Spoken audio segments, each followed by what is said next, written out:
Bonjour, je suis Renaud de coursdegolf.net. Bienvenue dans cette nouvelle vidéo. Tournée ici à Chantilly, golf de Chantilly-Vineuil, parcours de la région parisienne, très vieux parcours de membres, et très connu parce qu'il a accueilli beaucoup de fois l'Open de France et également tout type de compétition amateur de haut niveau.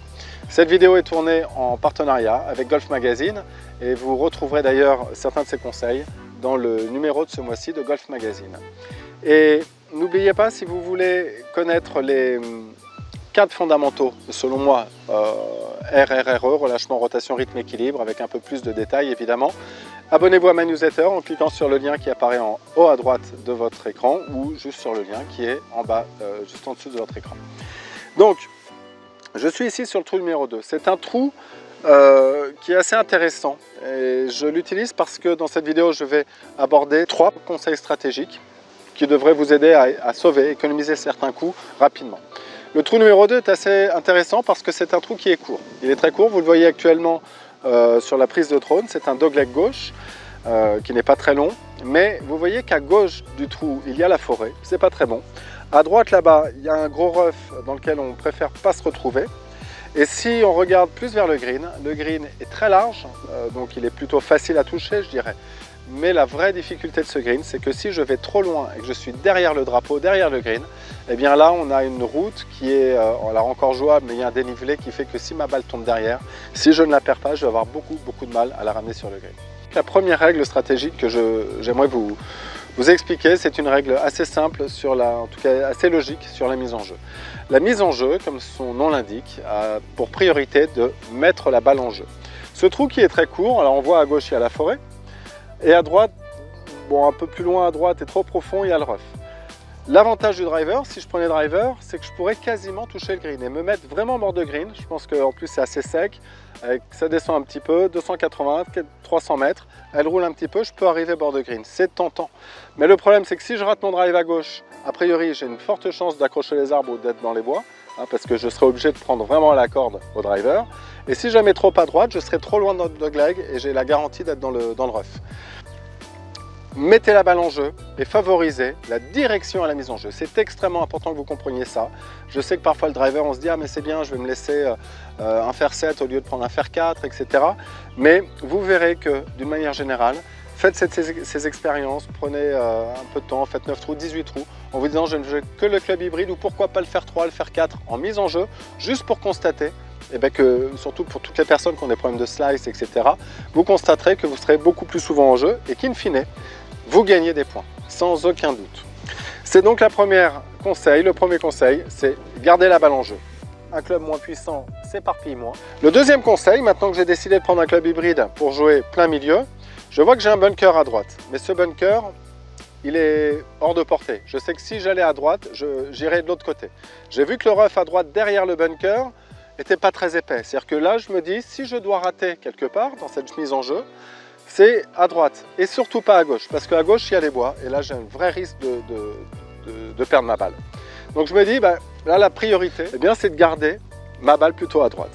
Et bien voici la deuxième règle. La deuxième règle, c'est que si vous voulez plutôt favoriser un coup qui part du côté droit du trou, vous allez planter votre tee à gauche. Et quand je plante mon tee à gauche, on parle de l'aire de départ, c'est la balle qui doit être dans l'aire de départ, j'aurai tout à fait le droit, c'est ce que je vais faire d'ailleurs, de planter la balle ici, avec la boule, avec les pieds à l'extérieur de l'aire de départ. Donc ça, c'est la deuxième règle.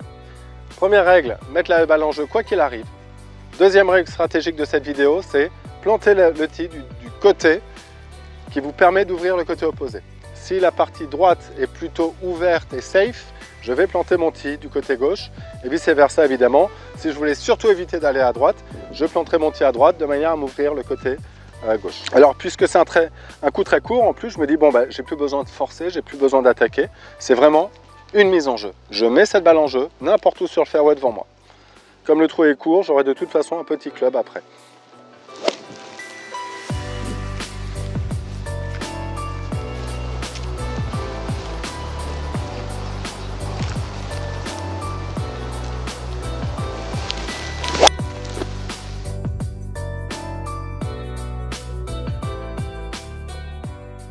Je suis à 102 mètres du drapeau. Mais là, si je veux vraiment optimiser mes chances de me rapprocher du drapeau, eh bien, il faut que je joue absolument et en priorité la distance. Mise en jeu, la règle, c'est la direction. L'attaque de drapeau, la règle, c'est la distance. Alors, en plus, ce trou, bon, j'ai choisi un peu pour ça aussi. Le green est très large, je vous ai dit. Si je mets une erreur, je suis à 100 mètres. Hein. Si je mets une erreur de 10 mètres à droite, c'est une énorme erreur de direction. Mais si jamais je trouve la distance, je serai à 10 mètres du trou.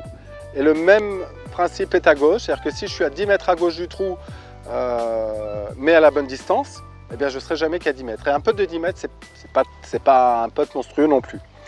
En revanche, là, la difficulté particulière de ce trou-là, c'est que derrière le green, vous l'avez vu au drone, derrière le green, c'est un petit plateau, et derrière ça tombe, il y a une route, et derrière c'est des bois, c'est du rough. Bref, si je dépasse le green, je risque très fortement de perdre ma balle, et si je la retrouvais, je serais quasiment injouable. Donc, il est très important que vous compreniez que dès que vous jouez, a priori c'est le jeu de fer, dès que vous jouez le jeu de fer, la priorité absolue c'est de connaître vos distances. L'étalonnage, je vous renvoie à une des vidéos que j'ai fait sur YouTube, sur l'étalonnage des clubs. L'étalonnage, la manière de connaître vos distances est fondamentale.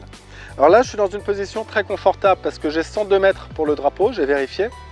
Et le drapeau est tout à fait fond du green. Il ne faut surtout pas que je dépasse le drapeau de plus de 5 mètres.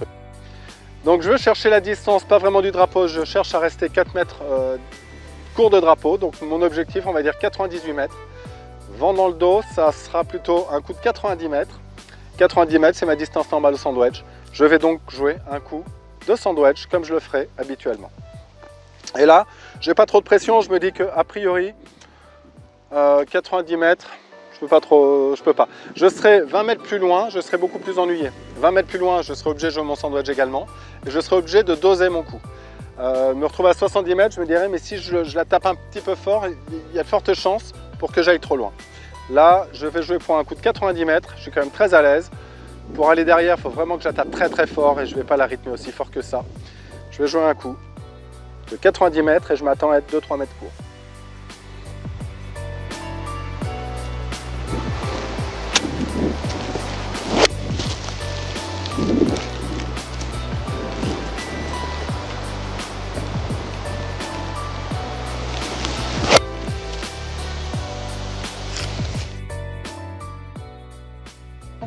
Je suis 6 mètres court, j'ai fait 96 mètres. C'est-à-dire que le vent m'a un petit peu aidé. Moi, j'ai vraiment joué comme pour 90 et le vent m'a un petit peu aidé. Je veux que vous notiez en lettres d'or au-dessus sur votre gant. Mise en jeu, c'est la direction. L'attaque de drapeau, c'est la distance.